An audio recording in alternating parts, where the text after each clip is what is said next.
Bonjour à tous, merci d'être connectés avec nous pour ce webinaire autour de l'entreprise dans une économie régénérative. Je suis Myriam Moussan, directrice transformation et innovation positive chez Bartol. Et juste en 2 mots pour ceux qui ne nous connaissent pas, Bartol est un cabinet de conseil en management et transformation pluridisciplinaire engagé de 300 collaborateurs. Nous sommes Bicorp et nous-mêmes engagés dans une feuille de route régénérative suite à notre parcours CEC Consulting. Et pour ce webinaire, j'ai la chance d'être accompagnée par Isabelle Delannoy et Émilie Demezoiris. Merci à toutes les deux. Alors, Isabelle, pour ceux qui ne te connaissent pas, tu es la pionnière de l'économie régénérative en France. Tu es l'autrice d'un ouvrage de référence sur le sujet qui est l'économie symbiotique, paru en 2017. Et tu as cofondé l'entreprise symbiotique dont tu es présidente et qui accompagne les entreprises et les collectivités dans l'innovation régénérative. Et toi, Émilie, tu es directrice RSE chez Groupe Pierre et Vacances Center Parks et tu travailles depuis plus de 10 ans sur la définition et la mise en œuvre de stratégies RSE. Donc encore une fois, merci à toutes les deux d'être là avec nous aujourd'hui. Alors, avant de rentrer dans le vif du sujet, pourquoi ce webinaire autour du régénératif et pourquoi maintenant ? Alors, pourquoi ce webinaire ? Parce qu'en fait, le régénératif, c'est un concept dont on entend de plus en plus parler, qui est peut-être en passe de devenir un peu un terme valise derrière lequel on ne sait plus forcément ce qu'on met ou ce qu'on ne met pas. Et au-delà du concept, pour nous, il manque peut-être encore quelques clés d'action pour les entreprises et notamment celles qui n'ont pas été pensées et construites à la base avec une approche régénérative. Et pourquoi maintenant ? Parce que jusqu'à présent, il n'y avait pas forcément de standard concernant le régénératif. Et je dis jusqu'à présent parce que vous êtes en train de travailler à une AFNOR-SPEC avec un groupe de travail que tu portes, Isabelle, et auquel tu participes également, Émilie. Donc, Isabelle, peut-être pour commencer, est-ce que tu peux nous en dire plus sur cette AFNOR-SPEC et sur qu'est-ce qu'on met derrière l'économie et l'entreprise régénérative ? Merci beaucoup. Bonjour à tous. Alors, en effet, on a travaillé avec l'AFNOR à réunir un groupe de travail qui représente à peu près tous les secteurs, le textile, le bâtiment, la mobilité, l'énergie, différents types d'acteurs, les collectivités territoriales, les syndicats, les grandes entreprises, les petites entreprises, accompagnés d'un certain nombre de chercheurs en fait qui ont assuré et la rigueur et la pédagogie du texte pour pouvoir se mettre un consensus sur ce qu'est l'économie régénérative et comment on la pratique en fait dans nos différentes entreprises, nos différentes collectivités ou groupes, parce que ce groupe de travail a réuni des pionniers pour qui l'économie régénérative est vraiment un objectif. Et notre volonté, c'était de faire à la fois un texte qui puisse préciser les choses, qui puisse rester dans la radicalité de l'économie régénérative, qui est vraiment un nouveau paradigme, et en même temps très inclusif pour les acteurs qui souhaitaient en savoir plus ou s'y engager.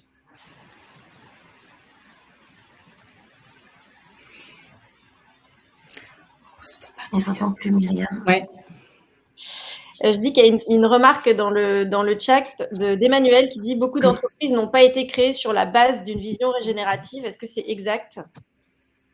Oui, parce que en fait, on s'aperçoit qu'on a énormément d'acteurs qui ont, et dans le monde entier, qui ont innové vers de la régénération, soit de la régénération écologique, ou parce qu'ils créent leur activité, ils vont mettre en place des solutions fondées sur la nature pour soutenir leur activité. Donc, on en parlera peut-être un peu plus sur ce que sont les solutions fondées sur la nature. Mais soit chercher à avoir des modèles extrêmement efficients pour en termes industriels, machines, infrastructures, pour préserver les écosystèmes et ne pas avoir à extraire au minimum, ou soit de la régénération sociale, de réussir à augmenter en fait les capacités et l'épanouissement de leurs collaborateurs ou de leurs parties prenantes grâce à leur activité. Et finalement, c'est quelque chose qui apparaît sous différents noms. et qui est extrêmement cohérent, qui va vers cette triple régénération écologique, économique, sociale, et mais qui n'a pas forcément été concerté. Et c'est ça qui est formidable, je pense, avec le terme régénératif, c'est que c'est un terme finalement à la fois aspirationnel et à la fois technique. On peut bien le définir. Et du coup, les acteurs s'y retrouvent, quelles que soient les démarches qu'ils ont engendrées et qui sont une part de l'économie régénérative, souvent. Il y a une autre question autour du nombre d'étapes de transition, de transformation pour une entreprise qui est en logique extractive. Je vous propose de garder ce sujet plutôt pour la fin du webinaire parce que c'est un vrai sujet sur comment est-ce qu'une entreprise qui n'a pas été by design pensée de manière régénérative peut se transformer. C'est une question qui revient assez souvent et on va y revenir. Peut-être pour compléter sur le groupe de travail, Émilie, toi qui y participes, qu'est-ce qu'une AFNOR-SPEC va permettre finalement du point de vue de l'approche régénérative pour des entreprises? Qu'est-ce que ça apporte? Nous, on est une entreprise en effet qui par rapport à la question qui a été posée, on ne parlait même pas de régénératif, hein, évidemment, on ne parle pas plus de développement durable en 1967 quand Gérard Brimont crée Pierre et Vacances, et aujourd'hui on est le groupe Pierre et Vacances Center Parks. Qu'est-ce que ça nous apporte nous aujourd'hui du coup? C'est que en fait ça nous donne une vision qui est très ambitieuse parce qu'on n'est pas une entreprise régénérative. Par contre, avoir cette visée de l'être et se poser la question de ce que ça signifie, et notamment, enfin, il y a des choses qui sont quand même très tangibles, c'est-à-dire qu'on passe, pour ainsi dire, de la RSE où on a une vision de gestion des risques, ESG, une notion de création de valeur. Avec la loi Pacte, on dépasse la pure création de valeur économique. Donc ça, c'est plutôt intéressant. Faut peut-être arrêter de bouger les slides là. Ça nous donne c'était remis, je sais pas. Et par ailleurs, du coup, aujourd'hui, quand on se pose la question du régénératif, on se pose vraiment la question de comment, ayant dépassé les limites planétaires sur plein de critères, l'entreprise peut s'inscrire par sa capacité en fait qu'elle a à générer de la richesse et surtout de l'utilité écologique en fait, de l'utilité sociale, de l'utilité économique. Donc on va vraiment, j'ai l'impression, nous, sur le chemin, mais comme beaucoup d'entreprises, de faire les choses le mieux possible. Ça, c'était un peu le développement durable. À être contributif, c'était plutôt ce qui s'est passé dans les quelques dernières années, à la régénération, mais on va le voir, qui nécessite quand même de considérer les choses vraiment différemment. Alors justement, Isabelle, est-ce que tu peux revenir du coup sur la définition que vous avez formée dans le groupe de travail ? Alors, on est arrivé donc à cette définition tous ensemble, c'est-à-dire que l'économie régénérative, c'est un modèle économique sur en fait l'ensemble des activités nécessaires à une prospérité humaine, à satisfaire les besoins humains, qui agit d'abord pour l'intégrité du vivant, humain et non humain, c'est important, et qui va soutenir la vitalité des écosystèmes. Et ces écosystèmes sont écologiques, ils sont sociaux.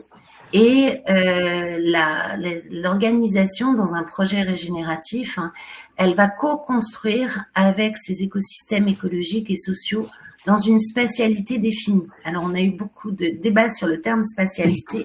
Et en fait, c'est important parce que ça part des territoires, mais c'est vraiment les territoires qui sont vécus ou perçus et qui peuvent être à différentes échelles.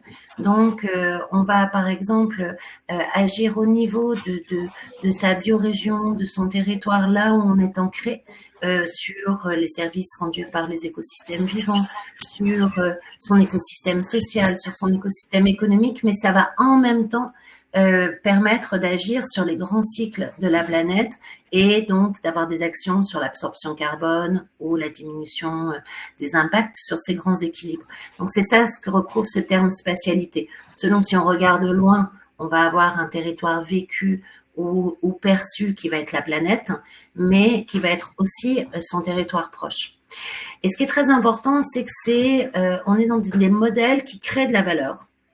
mais qui crée de la valeur en la couplant avec la capacité d'augmenter la prospérité écologique, sociale et économique. Et sans perdre de vue qu'on va renouveler de façon continue, à la fois en quantité et en qualité, toutes les ressources naturelles, c'est-à-dire les matériaux, l'énergie et les capacités vivantes humaines et non humaines. C'est-à-dire que c'est un peu technique cette définition, mais elle permet de montrer l'exigence. C'est-à-dire qu'on va pas être dans du recyclage lointain où je jette puis ça va peut-être être recyclé alors que c'est à des milliers de kilomètres et on ne sait pas les conditions puis ça va peut-être revenir dans la boucle. On est vraiment dès le processus, on va penser comment nos activités productives, notre aménagement des sites, notre partage de la valeur, notre gouvernance, notre modèle de développement, notre modèle économique va permettre le renouvellement en qualité et en quantité des ressources qu'on consomme et des capacités vivantes qu'on utilise, sans les consommer justement, en permettant de les épanouir et de permettre de nous rendre ces services. Tu veux ajouter quelque chose, Émilie? Non. Et ce qu'on a, tu peux peut-être passer à la slide suivante. En fait, on s'aperçoit que, en fait, la régénération, c'est un continuum. C'est-à-dire qu'on peut y arriver par gradation et on a beaucoup de démarches qui vont aujourd'hui être des démarches réparatives. Elles vont pas changer leur modèle économique, mais elles vont chercher à compenser leurs impacts sur un autre site, ou donc ça va être la compensation carbone par exemple, ou la compensation biodiversité, ou de restaurer un site après son utilisation. Et donc ça, c'est des démarches de réparation. Ça permet notamment de favoriser une certaine régénération écologique des sites. On va avoir, pas toujours, hein, mais ça peut aller vers là. Ensuite, on a une démarche de préservation. La préservation, c'est encore autre chose, ça change le modèle économique, mais ça surtout, ça restreint en fait les activités aux limites de la régénération naturelle de mon milieu. Donc, en général, on va avoir des politiques commerciales différentes. Puisqu'on restreint en fait l'activité en volume, on va chercher à monter les prix pour toucher une population qui accepte de payer plus cher parce que il y est lié des services vivants ou humains. On va grandir sur la conquête du marché. Puis il y a la démarche régénérative où là, ça change complètement le modèle économique, où on va penser le modèle économique et plus largement le modèle de développement pour coévoluer avec son milieu écologique et social et créer des boucles régénératives. C'est-à-dire que parce que je crée mon activité, je crée de la valeur, je vais permettre à mon milieu social, écologique, économique, d'être capable de créer plus de valeur et ce qui va me permettre en fait d'augmenter moi-même la possibilité de créer de la valeur. Je pense qu'on pourrait avoir des exemples après. Mais vous voyez, c'est radical dans le sens où vraiment on va penser son modèle de développement et son modèle économique différemment. Et dans notre texte, on a essayé justement de s'attacher à tous les problèmes que rencontre stratégique une organisation, que ce soit une collectivité, une entreprise ou quel que soit le type d'organisation. Comment je produis, comment j'aménage mes sites, comment je pense mon modèle de développement et mon modèle économique pour favoriser cette régénération, comment je pense ma gouvernance avec mes parties prenantes et constituantes, mes collaborateurs, comment je pense mon partage de la valeur, ça change complètement le modèle de partage de la valeur, et comment aussi, mais ça c'est moins mûr, je vais pouvoir faire mes choix financiers. On s'aperçoit dans toute ce continuum de dimensions de l'entreprise qui interagissent vraiment les unes sur les autres dans des modèles régénératifs, et bien que il y a beaucoup d'endroits où c'est abouti, sauf encore les choix financiers qui sont encore où on a encore peu de recul parce que tout simplement le milieu de la finance est en retard là-dessus. Je veux dire. C'est quand même une cible extrêmement ambitieuse. Comment est-ce que ça s'articule, ça, côté entreprise, Émilie? Est-ce que le niveau d'ambition n'est pas trop élevé? Est-ce que tu as des résistances quand tu parles de régénératif? Comment est-ce que c'est accueilli? Alors, moi, j'ai aussi participé à la CEC entreprise, donc la Convention des entreprises pour le climat, sur la première version nationale. Du coup, notre DG, Franck Gervais, a participé à ces sessions. Donc, ça a été très porteur parce que il a touché du doigt et puis surtout, il a vécu cette visée régénérative. Après, mais c'est un peu comme tout le sujet de la RSE. Pour moi, on peut avoir une visée régénérative, et notamment sur certains projets. Donc, pour répondre à la question, en fait, on n'en parle pas. C'est très tentant, mais c'est trop risqué. C'est trop risqué parce qu'en fait, comme l'expliquait Isabelle, c'est quand même extrêmement exigeant. On est beaucoup, nous, aujourd'hui, au niveau de notre groupe, dans le réparer, préserver, ça, selon les différents projets. Le régénératif nécessite, on va peut-être l'aborder juste après, pas mal de changements dans la façon dont on gère nos projets. Donc, c'est trop risqué aujourd'hui. Par contre, ce qui est vraiment bien, c'est d'avoir ces specs qui vont être définis par l'AFNOR, parce que ça va nous permettre, nous, à l'aune d'un projet, de se dire qu'est-ce qu'il faudrait qu'on vise, à quoi on doit tendre. Mais c'est vrai que c'était très tentant, même par la DG en externe, de dire non, mais si on essaie de le faire, disons-le. Moi, je pense qu'il faut d'abord faire les choses, les structurer, avoir des résultats avant de s'en réclamer. Ok, très clair. C'est peut-être un conseil que vous donnerez à la fin pour ceux qui ont envie de se lancer, peut-être de le dire de le faire sans le dire. Si on c'est pas qu'il faut pas le dire, mais il faut quand même déjà avoir une démarche quand même bien, une réflexion engagée et une transformation en cours. Oui. Sinon, ça n'apporte pas grand-chose de dire qu'on essaie de le faire, je trouve. Oui, très clair. J'ai une question dans le chat. Est-ce qu'il y aura une norme de type ISO ou autre pour structurer l'approche générative à terme? On espère, en fait. Notre objectif, c'est d'aller vers ça.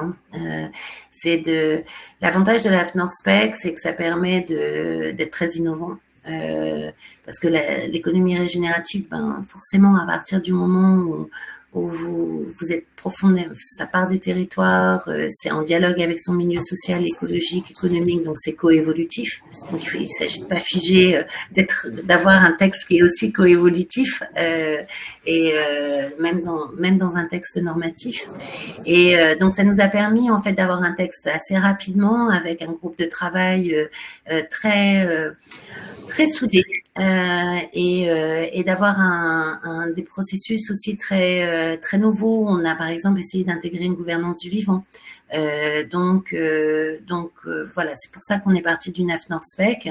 Comme ça, on a un premier texte de référence, mais notre objectif, c'est bien en effet d'aller vers la normalisation européenne et ISO. Ok, super. Donc, maintenant qu'on a reposé le cadre théorique, qui reste assez conceptuel quand même à ce stade, on va essayer de rentrer dans du concret pour illustrer tout ça. Et du coup, c'est à toi que je donne la parole, Émilie. Est-ce que tu peux nous dire, toi, comment est-ce que ça s'incarne, comment ça se matérialise dans les projets que vous avez pu mener côté groupe Pierre et Vacances Center Parcs? Oui. Comment ça va et comment on va essayer de l'insuffler? Parce qu'encore une fois, même ce terme régénératif est quand même très récent. Moi, j'avais à cœur de partager là où on en est et un exemple sur des projets qu'on peut avoir, parce que notre groupe, comme je le présente ici, c'est plus de 280 sites touristiques et on exploite avec les marques Pierre et Vacances, Maeva, Adagio et Center Parcs des sites touristiques dont certains, les Center Parcs, sont dans des milieux naturels. Et c'est aussi ça qu'on propose à nos clients. Donc, on a une énorme responsabilité, en tout cas, ce qu'on a perçu depuis le début. Et c'est vrai qu'au départ, on était beaucoup dans le préserver. Et là, pour ceux qui connaissent cette démarche éviter, réduire, compenser quand on fait un nouveau projet sur une zone, surtout une zone naturelle, ça, c'est complètement intégré dans nos façons de faire. Mais heureusement, c'est la base de la base. Donc là, on est plutôt entre le réparer, c'est-à-dire que concrètement, le réparer et le préserver. Parce que quand on va trouver un lieu, on va adapter l'organisation et l'implantation des différents bâtiments pour limiter un maximum l'empreinte sur les espèces naturelles présentes. On ne va pas aller sur des sites qui sont trop sensibles en termes de biodiversité, par exemple. Mais vous voyez, on a l'impression de faire les choses bien, avec aussi cette phase de compensation. Mais là, on n'est pas dans le régénératif. On sent bien qu'on est dans dans la compensation que tu évoquais, Isabelle. Mais ça a quand même permis de mettre en place un état d'esprit, notamment de se dire, je vais chercher des sites qui sont déjà artificialisés pour impacter le moins possible l'environnement, l'écosystème naturel. Pour autant, il faut dire les choses, et peut-être que beaucoup d'entreprises en sont encore là, c'est soit une opportunité, soit des critères qu'on réussit à atteindre, mais sur certains projets, c'est pas massif en fait, c'est pas un mode d'action, c'est pas un processus d'action. Ce qu'on a touché aussi un peu plus de près vers le régénératif, c'est quand on s'installe notamment en Lot-et-Garonne. Vous voyez, là, c'est pas un site qui est déjà artificialisé. Donc déjà, on loupe complètement ce critère-là qui pourrait être de dire on va régénérer un site comme on l'a fait sur d'autres sites, notamment en Allemagne, où on s'installe sur un site qui est un ancien site militaire qu'on dépollue. Donc là, on a une vraie valeur ajoutée. On recrée de l'utilité écosystémique intéressante. C'est pas le cas sur le Lot-et-Garonne. Par contre, on réussit à notamment mettre en place un marais épurateur pour traiter in situ l'eau issue de nos installations et qui vont du coup revenir dans le milieu naturel et ça crée des zones humides qui sont intéressantes. Donc, vous voyez, on touche du doigt. Au niveau social aussi, on l'a assez peu évoqué jusqu'à présent. On a fait tout un travail pour que les personnes éloignées de l'emploi puissent se former et travailler chez nous. Mais aujourd'hui, on ne peut pas se réclamer d'une démarche régénérative, mais j'espère que demain, on pourra vraiment insuffler tout ça au sein de nos équipes. Et ce qu'on se disait dans le groupe de travail, on a partagé pas mal de critères ou d'approches, de se dire, peut-être la façon la plus simple pour enclencher, c'est de se situer au niveau d'un projet, parce qu'on ne peut pas changer tout notre business model du jour au lendemain. C'est d'accepter aussi d'être dans une temporalité plus longue, et puis d'avoir des critères qui sont différents. Et c'est peut-être ça qui est le plus compliqué. Tu parlais tout à l'heure de création de valeur, Isabelle. Il faut qu'on se dise, si on doit avoir un critère de retour de la biodiversité ou de créer des bonnes conditions de biodiversité, eh bien concrètement, ça voudrait dire qu'on met, par exemple, une indice sur le nombre de libellules qui représenterait le fait que le milieu est de qualité et propice au développement d'une biodiversité locale et de qualité. Mais ça, aujourd'hui, ça nécessite quand même de faire avancer les états d'esprit. Ça se fait pas comme ça du jour au lendemain. Si on veut aller, ça voudrait dire un certain nombre de renoncements. Par exemple, si on ne veut aller que sur des sites qui sont déjà artificialisés. Donc, voilà, ça veut dire vraiment où est-ce qu'est la valeur perçue. Et tu évoquais, je finirai là-dessus, Isabelle, le sujet de la finance. La notion de valeur économique, sociale, écologique, on voit bien qu'elle dépasse la seule valeur économique. On commence à toucher du doigt quand même ça, notamment avec les territoires où la valeur sociale, la notion on l'évoquait, de retour à l'emploi, de formation, d'emploi de qualité est reconnue. Sur le sujet écologique, c'est quand même un peu le grand absent. Et tant que les financiers ne verront pas une valeur financière sur le sujet, ou alors une valeur en elle-même qui soit peut-être pas financière, justement, une valeur globale à cette préservation-là, à cette régénération, ça va être compliqué. Et Émilie, toi qui fais de la RSE depuis plus de 10 ans, finalement, qu'est-ce que ça change le régénératif? Et est-ce qu'il y a des métiers qui l'accueillent plus favorablement ou des métiers sur lesquels ça pose plus de soucis? Parce qu'on voit bien que c'est très systémique. Donc, j'imagine que toi, tu es obligé de co-créer avec tous les métiers au sein du groupe. Comment ça se passe? Aujourd'hui, pour être très franche, moi, j'arrive pas un matin en disant tiens, on va faire un groupe de travail sur le régénératif et puis on va tout changer. Donc, comment ça se passe, c'est plutôt aborder le sujet en crantant, en fait. Et par exemple, sur un projet, il va de soi aujourd'hui, par exemple, qu'on va faire une étude sur les risques physiques liés au changement climatique et qu'on va devoir trouver des solutions, par exemple, face aux inondations. Et ben, l'idée, et les personnes sont très alertes là-dessus et ont plutôt envie de bien faire. Tout le monde a envie de bien faire, en fait, à la base. Mais c'est d'être dans des solutions concrètes et de se dire, si je crée un espace, un étang tampon au cas où il y ait des inondations, et ben, celui-ci peut aussi avoir une valeur écologique, ça peut aussi avoir une valeur esthétique pour les clients, alors que jusqu'à aujourd'hui, on voyait ça de façon un peu silotée.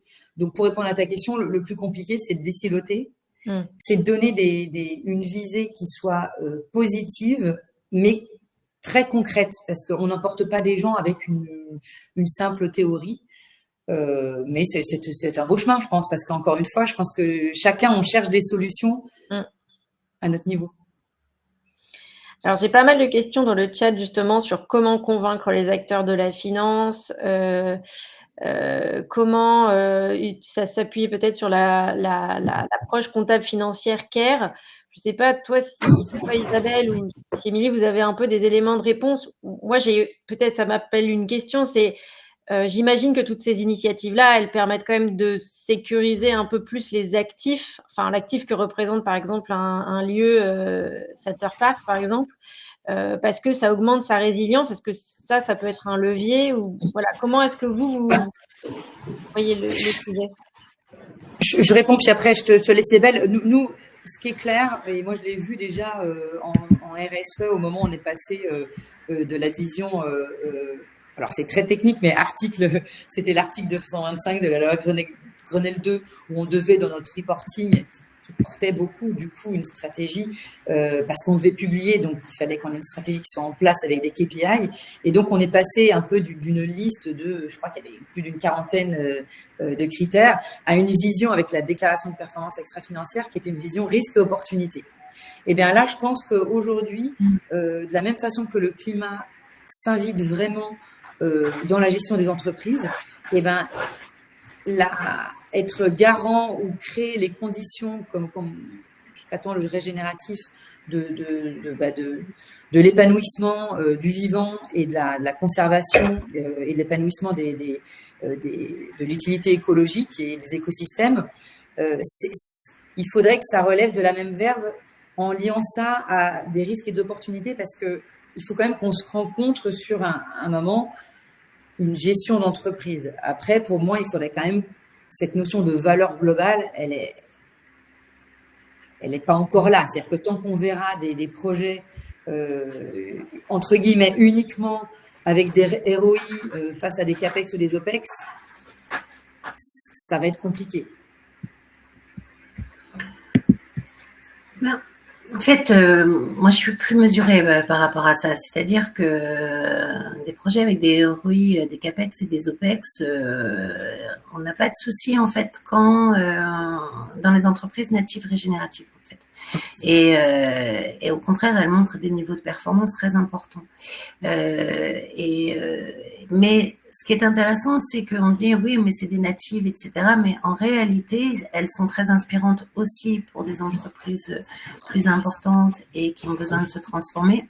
Parce que à partir du moment où on doit changer le modèle de développement et le modèle économique, c'est une telle rupture culturelle que ce serait dangereux même. Non seulement c'est impensable, mais ce serait dangereux de vouloir transformer toute son entreprise d'un coup. Il faut vraiment penser comme le grand arbre qui va lui planter une graine, qui a un projet, une expérience, ou qui sera cette graine, ce sera peut-être le grand arbre de demain. Et donc en fait de rendre cette transformation, elle se fait par des nouveaux projets natifs et qui quelque part qui on le voit allie la performance et la résilience. Et si je reprends par exemple ton slide d'avant, Émilie, c'est sûr que si, imaginons que c'était sur là, ça ne peut pas être régénératif parce qu'on est sur un site qui était naturel au départ. Donc, c'est difficile d'augmenter la biodiversité, d'augmenter les services écologiques sur un site naturel. Par contre, si tu es déjà sur un site artificialisé que tu transformes, alors parce que tu crées ton activité, tu recrées une zone humide qui est quand même les milieux les plus riches de la planète en termes de biodiversité et de services écologiques, parce que tu fais une piscine infiltrée, épurée de façon naturelle, et ça devient un point d'eau pour la biodiversité, et ça devient une réserve en eau qu'on pourrait même étendre si on multiplie ce genre de projet, même à l'agriculture, et parce que tu crées des achats locaux, eh bien, tu favorises la régénération économique des parties prenantes locales. Et ça, c'est vraiment important, en fait. On a tellement de sites artificialisés aujourd'hui que on a un potentiel, en fait, de régénération de ces sites parce qu'on crée notre activité, parce qu'on doit dépolluer l'eau, parce que on doit créer des espaces de santé, y compris les collaborateurs, parce qu'on se rend compte que lorsque l'environnement utilise ces solutions fondées sur la nature, et pas seulement des espaces verts, des vraies fonctions écologiques, eh bien ça donne des environnements de grande qualité où on a moins de stress, moins d'arrêt maladie, plus de performance au travail, etc. Parce qu'on a besoin de ces milieux-là, en fait. Et donc, ça se couple à la création d'activités économiques. Si on prend d'autres secteurs, je pense par exemple à l'agriculture et au médicinal. Bon, une entreprise que je cite souvent parce qu'elle a complètement, pris la théorie symbiotique, donc vraiment cette régénération écologique, économique et sociale liée. Aujourd'hui, elle a une performance, elle est à 2 millions d'euros de chiffre d'affaires sur 8 hectares. Et parce que, par exemple, elle devait alimenter en azote une de ses plantes phares pour créer des produits médicinaux, eh bien, elle a mis en place de l'indigo indigène de Guadeloupe, qui se trouve être une des variétés d'indigo les plus riches en indigotine. Du coup, en fait, parce que elle diminue ses charges d'engrais, elle a cultivé de l'indigo qui est un nouveau facteur de production. Et maintenant, elle vient d'installer le premier atelier de taille industrielle d'indigo en Europe, puisque la Guadeloupe fait partie administrativement de l'Europe, alors qu'on manquait de cette filière pour le textile bioéthique.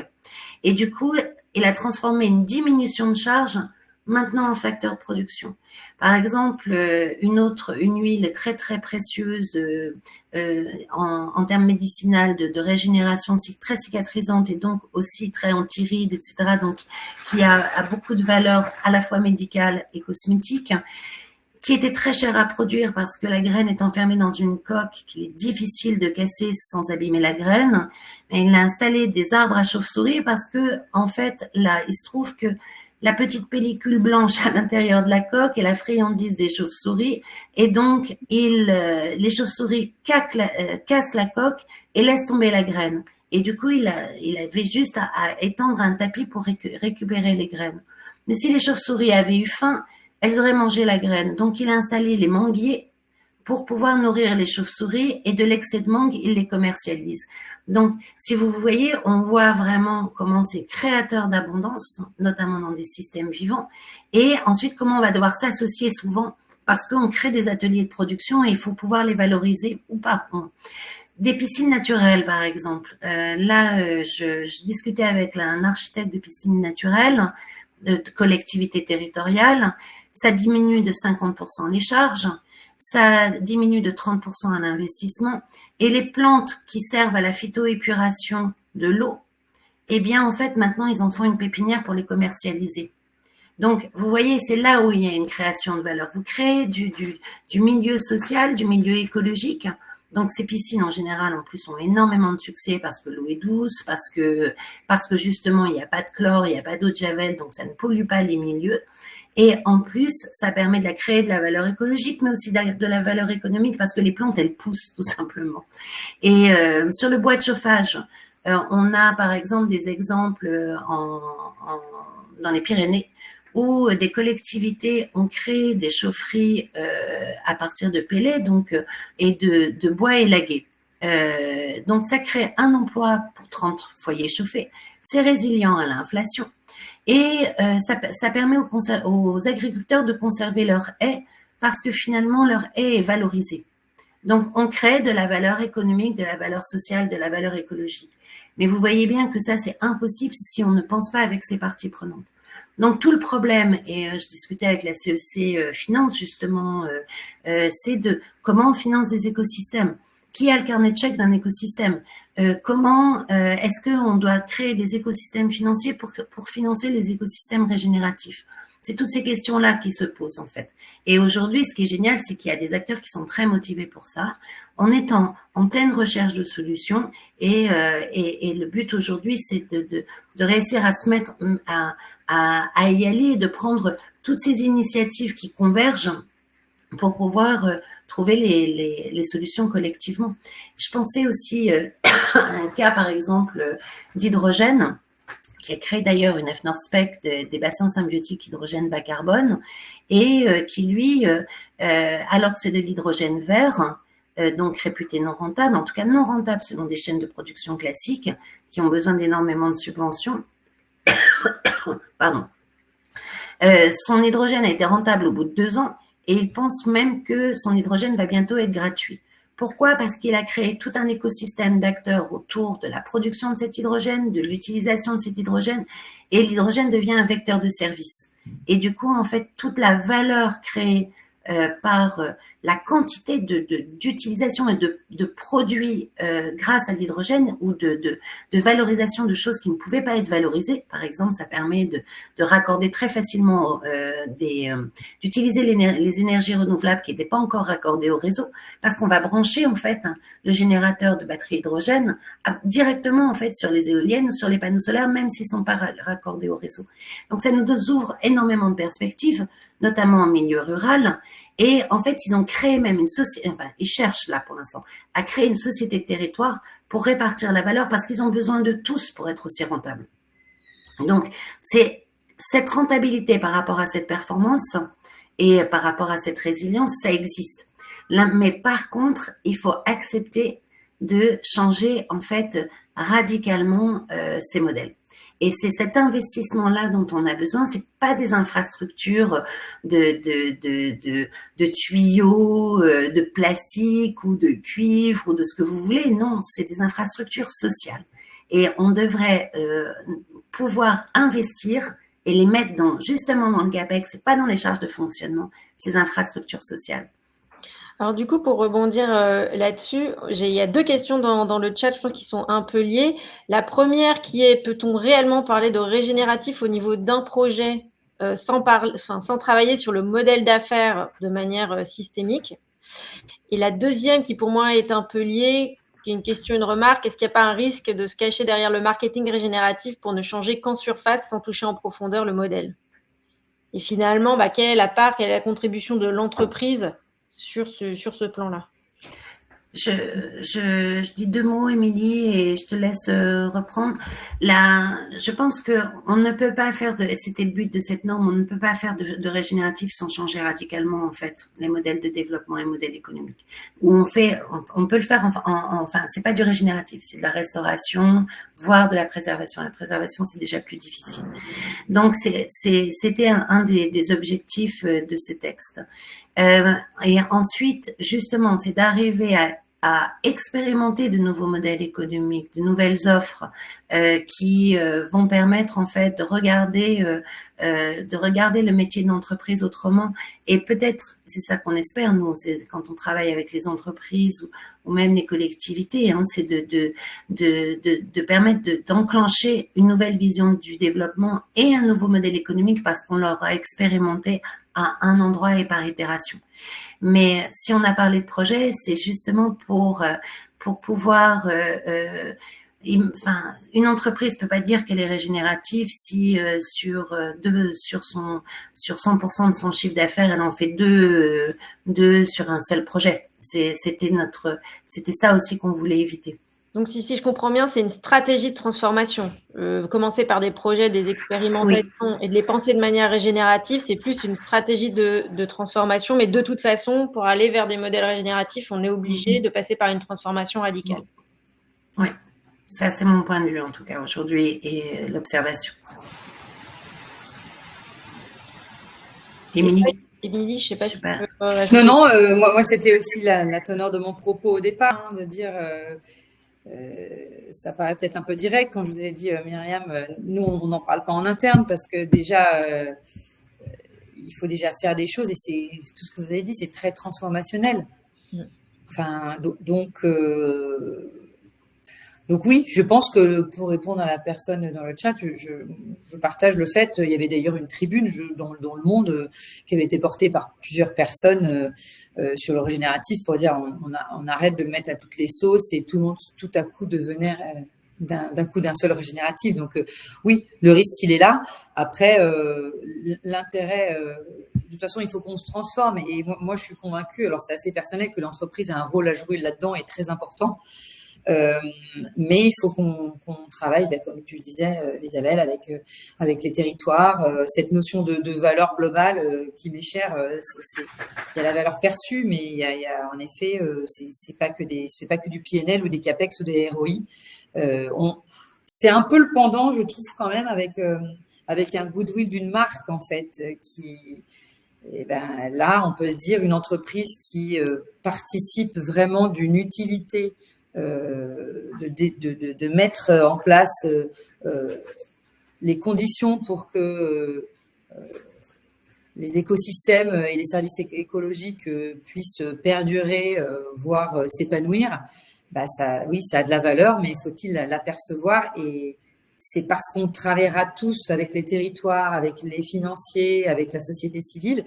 Mais vous voyez, c'est des grands mouvements, tout ça, quand même. Hein. Donc, pour répondre aussi à une remarque du chat, oui, moi, je pense aussi que ça mettra du temps. Mais pour autant, en fait, déjà, on a peu de temps. Et il faut quand même enclencher. Donc, il faut enclencher les choses avec de l'ambition et du concret. Et puis, accepter ce qui est un peu difficile en RSE parce qu'on a beaucoup souffert de l'anecdotique et du non-passage à l'échelle. Il faut peut-être aussi accepter d'enclencher. Et je suis d'accord, il faut changer le business model, Isabelle, mais dans une entreprise qui existe, il faut peut-être se faire déjà à l'aune du projet pour embarquer le reste. Mais, du coup, justement, ça fait une transition toute trouvée pour les 15 dernières minutes qui nous restent. Moi, je voudrais vraiment qu'on se concentre finalement sur, là, autour du webinaire, parmi ceux qui nous écoutent, j'imagine qu'il y en a pas mal qui font partie d'entreprises, parfois de grandes entreprises, qui sont là depuis très longtemps, qui sont convaincus par la visée régénérative, qui ont envie de se lancer. Quels conseils est-ce que vous leur donneriez pour obtenir l'écoute d'un COMEX, de parties prenantes clés, et quel conseil vous donneriez pour pouvoir agir à son échelle dans un premier temps, à défaut de pouvoir tout de suite travailler à l'échelle systémique?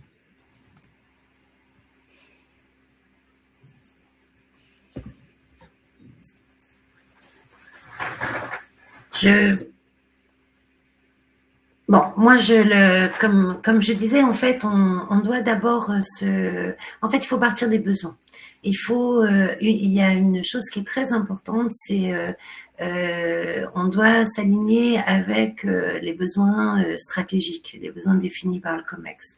Parce que si on n'embarque pas le COMEX, en fait, on peut faire des stratégies, bâtir des stratégies régénératives avec les directions innovation, les directions RSE, les directions développement durable, et puis finalement frustrer tout le monde parce qu'on se dit waouh, c'est un super potentiel, c'est ça qu'il faut mettre en place, mais ça ne rentre pas dans le bon momentum des besoins stratégiques de l'entreprise, et du coup ça fait probablement pire que mieux. Et donc c'est d'embarquer le COMEX, et c'est là où la CEC a été bonne, parce elle a permis d'impliquer des dirigeants, et donc à partir de ces besoins, de se dire en fait comment on va rentrer on va répondre à ce besoin de façon régénérative. Et tout simplement, en fait, répondre à ces besoins de façon régénérative, c'est adopter des pratiques régénératives. Et de se dire, en se limitant aux pratiques régénératives, comment, en fait, quelle stratégie ça nous donnerait. Et à partir de cette stratégie, de créer une cellule d'expérimentation avec les gens engagés, ceux qui vraiment ont envie de ça, pour pouvoir, et qui représentent quand même une certaine diversité, un certain leadership quand même dans l'entreprise, pour pouvoir penser à une nouvelle stratégie. Et à partir de ce moment-là, on enclenche en fait, étape par étape, à partir de ce groupe cœur, ces acteurs moteurs du projet, on identifie les parties prenantes, on embarque les parties prenantes nécessaires pour ce projet. On itère, on embarque ensuite même les gens qui forcément qui sont dans la controverse, etc., et qui sont nécessaires. Eh bien, ça permet en fait de construire le groupe cœur pour pouvoir, au fur et à mesure, lever les freins, lever les résistances et emmener le projet. Donc, repartir des objectifs stratégiques, des plans stratégiques, des PMT, voir comment est-ce qu'on peut les approcher de manière régénérative, en tout cas dans la solution, dans les leviers pour y accéder. Créer une coalition cœur de personnes engagées, y compris peut-être de personnes qui vont apporter un peu de controverse et de dialogue, de débat d'idées, et construire petit à petit, finalement, peut-être pour commencer à l'aune d'une expérimentation ou d'un projet, pouvoir, on va dire, à la fois travailler un objectif stratégique tout en s'acculturant et en s'appropriant aussi ce que ça veut dire finalement d'adopter une démarche régénérative. Et comment on y répond à cet objectif stratégique de façon régénérative pour enclencher la stratégie? Parce que souvent, systématiquement, ça ouvre des potentiels que l'entreprise ne voyait pas. Et du coup, et notamment, en fait, je l'ai pas dit tout à l'heure, mais il y a quelque chose d'assez extraordinaire, c'est que dans tous les exemples que l'on a, on a bien une indépendance quasi totale à l'inflation. Qui est de 70 à 80%. Parce que, en fait, comme vous renouvelez vos facteurs de production, comme vous diminuez vos charges, comme vous ouvrez aussi l'accès au marché de vos parties prenantes, vous devenez de plus en plus résilient. Et vous coupez, en fait, des fluctuations du marché, notamment dans l'accès aux ressources. Mais par contre, vous ne vous coupez pas du marché vers l'aval. Et c'est ça qui est assez... mais vous ne les adressez pas de la même façon non plus. C'est-à-dire que vous ne scalez pas en masse. Le passage à l'échelle, c'est pas de la masse. En fait, c'est là aussi où on doit changer notre culture. Le passage à l'échelle, il se fait par l'essaimage. Donc, c'est une autre échelle, c'est une échelle plus horizontale. Et c'est comme ça que les modèles grandissent. Moi, je voudrais rebondir, pardon Isabelle, sur ce que tu disais, sur l'importance finalement de l'acculturation et du fait que les dirigeants soient convaincus. Toi, Émilie, tu as évoqué le fait que vous avez participé à une CEC. Nous, pour l'avoir vécu, c'est vrai que c'est extrêmement transformant pour les personnes qui le font, mais néanmoins, dans l'entreprise, en général, on a 2 personnes qui suivent cette CEC. Donc, on voit pas mal, vu de ma fenêtre, pas mal de dispositifs inter-entreprises, mais finalement, intra-entreprise, quand on revient avec tout ça, cette énergie, cette expérience de transformation assez intime, comment on fait finalement pour la transmettre à nos équipes, à nos parties prenantes en interne? Non, mais c'est tout le sujet. Enfin, toi, tu dois le vivre aussi chez Bartol. On peut pas arriver comme ça en disant, voilà, tout à coup, on va être régénératif. Donc, moi, je suis très en phase avec tout ce que tu viens de dire, Isabelle, le COMEX, la stratégie de partie prenante. Enfin, mais concrètement, la force quand même de l'exemple et du pilote. Parce qu'à un moment, il faut rendre les choses concrètes. Donc, qu'est-ce que ça voudrait dire pour nous? Nous, on est un opérateur de tourisme, on reçoit des clients, des vacanciers pour qu'ils passent un moment inoubliable avec leur famille et leurs amis. Donc, une fois qu'on a dit ça, en effet, ça c'est notre vocation, c'est notre raison d'être. Même si la raison d'être est plus complexe que ça, puisqu'on a vraiment ajouté cette notion de préserver Ça, c'est intéressant d'ailleurs de le revisiter. On a bien parlé de préservation de cet environnement qui nous accueille.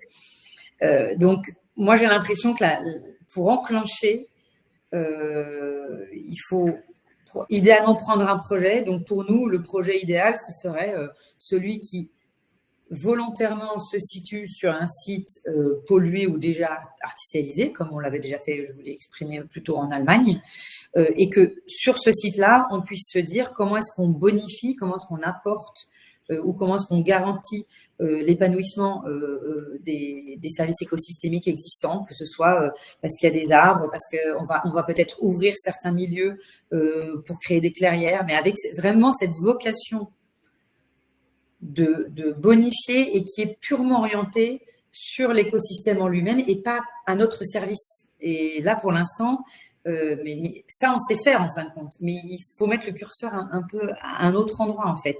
De la même façon, on sait faire, comme je le disais précédemment, d'intégrer des personnes qui sont éloignées de l'emploi.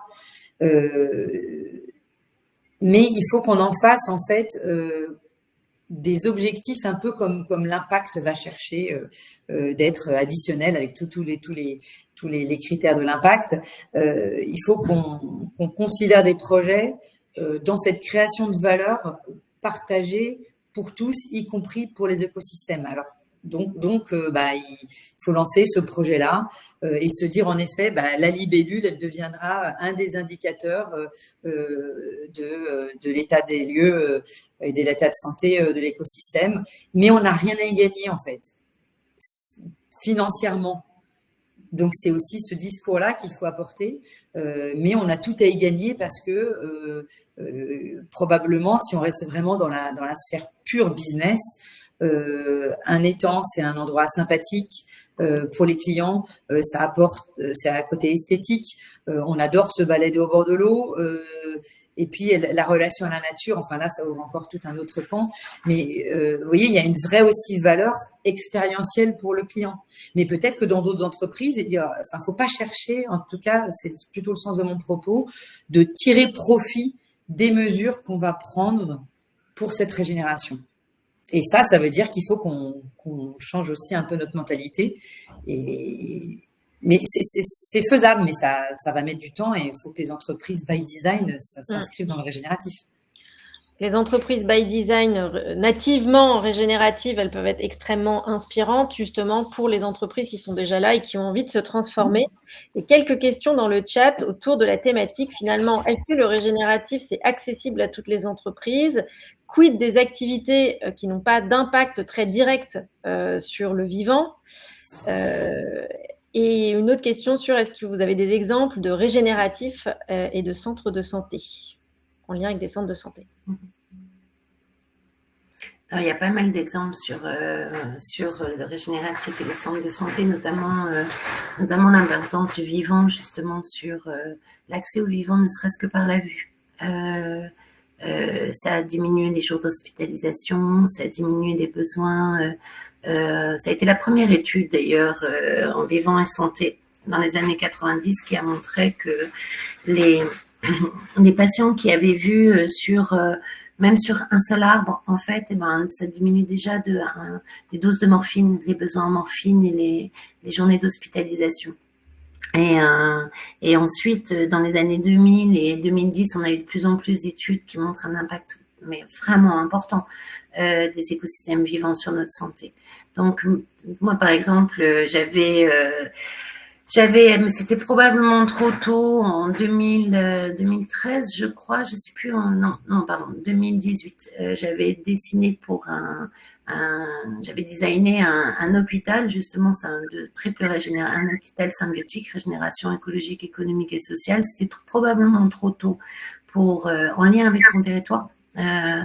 Si comment en fait l'hôpital se voit comme un centre de préservation de la santé. Et vu que 66% des maladies sont environnementales,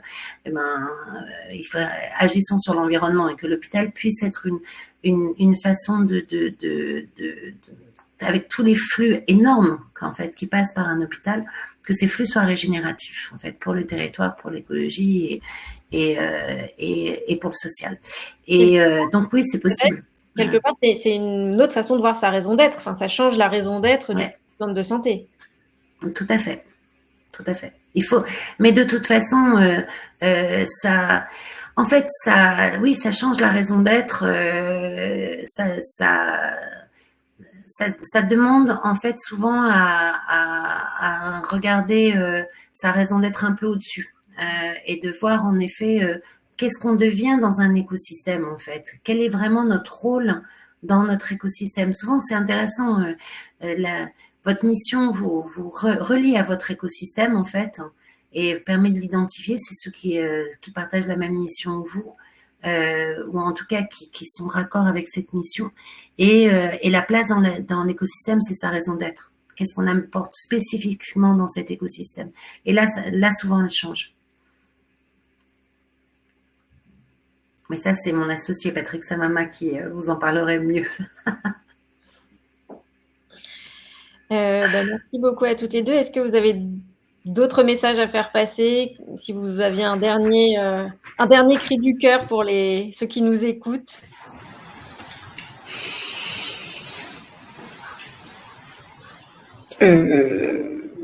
Non, je pense avoir pas mal passé des messages un peu. Pour moi, il faut qu'on y aille. Après, c'est des gros navires qu'on doit faire bouger nos entreprises, en tout cas celles comme la mienne, mais j'imagine que c'est le cas d'autres plus grosses entreprises ou des plus petites PME ou ETI. Mais on n'a pas d'autre choix que d'y aller et je pense que ça peut être très gratifiant et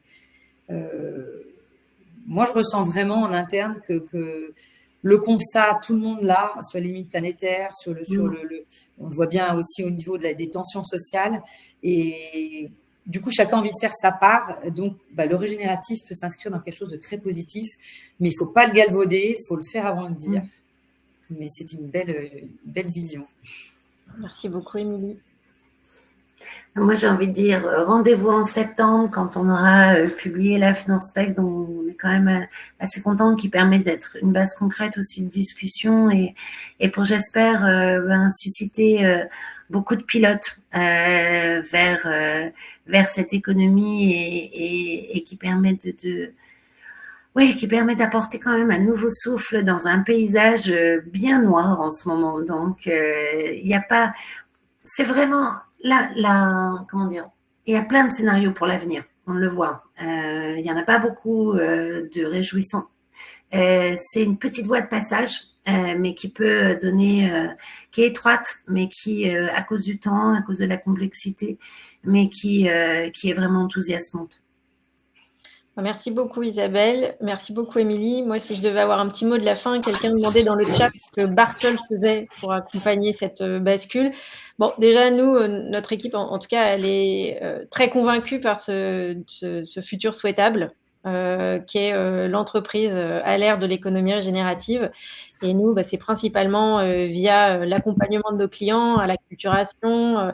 On croit beaucoup au questionnement aussi systématique de cette approche régénérative, même quand on ne nous demande pas dans le cahier des charges. Donc voilà, nous, ça passe beaucoup par le fait d'accompagner nos clients dans ces réflexions où on voit bien, il y a des choses qui existent, mais il y a encore beaucoup à construire tous ensemble. Donc voilà, c'est aussi très enthousiasmant. Et un grand merci à tous ceux qui étaient connectés avec nous aujourd'hui. Ce webinaire, il sera disponible en replay sur la chaîne YouTube de Bartol et à venir à la rentrée, une série d'épisodes dédiés au régénératif en action dans les entreprises pour entrer toujours plus dans le concret dans le podcast de Bartol qui s'appelle Vitamine D. Voilà, je vous souhaite une très très belle fin de journée et à très bientôt. Merci. À bientôt, merci.